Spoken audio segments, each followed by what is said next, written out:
Breaking the culture of corruption at MNPD. That is what victims of alleged sexual harassment or assault say is at stake as the search for Metro's next police chief continues and their voices are left out of the process. This despite promises for transparency from Mayor Cooper. It's a situation that's painful to even imagine. An officer says she is a victim of sexual assault and felt powerless to speak up for fear of retaliation. He was my boss. I mean, he was somebody who I trusted and did not think that anything like this would ever happen. That is the story of a female MNPD officer who wishes to remain anonymous when speaking about her former supervisor, Captain Jason Reinbold, and an incident that she says happened in his office. That incident now under investigation. When it happened, I didn't come forward immediately, and it was for the mere fact of I was scared, and I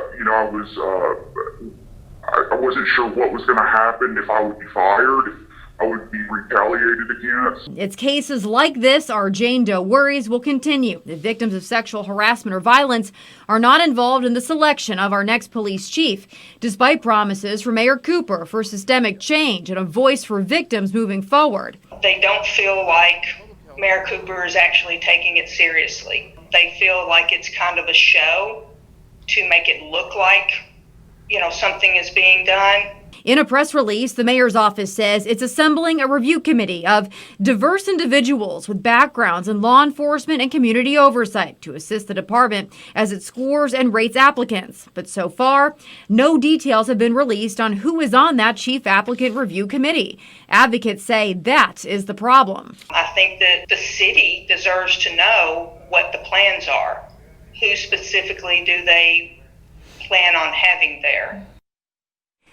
And Fox 17 also directly asked the mayor's office if these victims would be given a say in the process. And we were told that all community members, including these alleged victims, are encouraged to fill out a feedback survey online. And we have a link to that community survey on our website right now. That is fox17.com. Williamson County's mask mandate is no longer in effect. The mayor choosing not to renew the order. But students go back to in-person classes tomorrow, which has a lot of parents really concerned. Fox 17's AJ Abel tells us how the county is handling all of this. Well, some students are going back for the very first time tomorrow, and that does have some parents worried. Now, the state has said that with schools going back, inevitably there will be a rise in cases, but Mayor Anderson says he's trying to keep a balance between public health and letting people make their own decisions. There are about 40,000 Williamson County students have had a staggered start to the year. Tomorrow, 7th and 8th graders will go back for the very first time.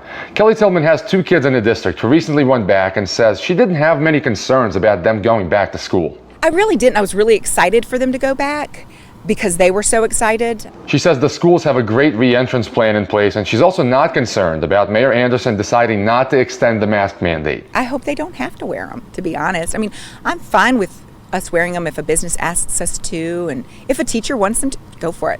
But no, I'm not worried about them at all. The mayor won't renew the mask mandate because he says since the initial requirement, positive COVID cases have significantly decreased countywide, and he believes that many people will take responsibility to wear them even without the mandate. The Williamson County school system, though, will still require students to wear them, which Elizabeth Nagy says is a good thing. My kids have worn masks all day, no problem, and I'm really pleased that the Williamson County schools will continue to require masks on campus. She does, however, believe that it would be safer to continue with the mask mandate. And I would love it if people weren't doing high-risk activity and then exposing their children and then sending their children to school with mine.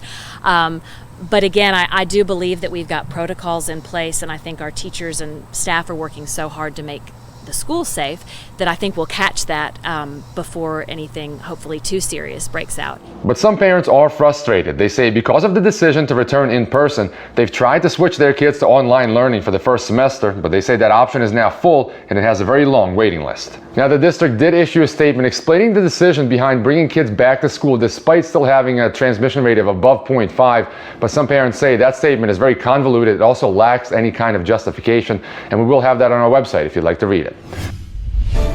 Right now, the Nashville Soccer Club is playing at home tonight, but but with one major twist. Fans are not allowed at the match, and this is, of course, due to concerns over COVID-19. Fox 17 News' Rachel Teedy is there now.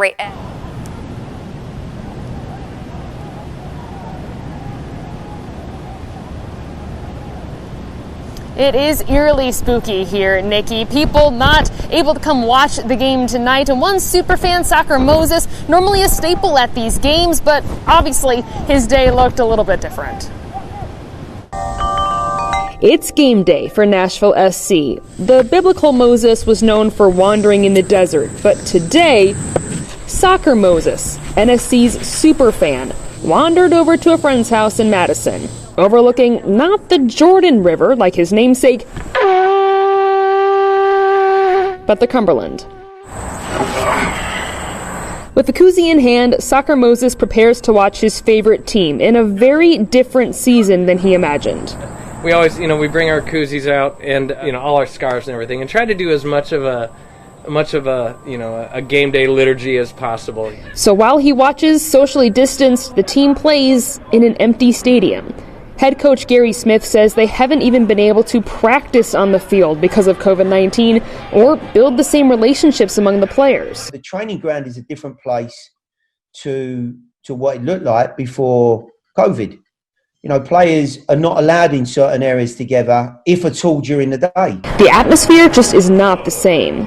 In spite of these things, the fans are really doing their best to keep spirits raised and support the team and support the players. But there is a benefit to an empty stadium.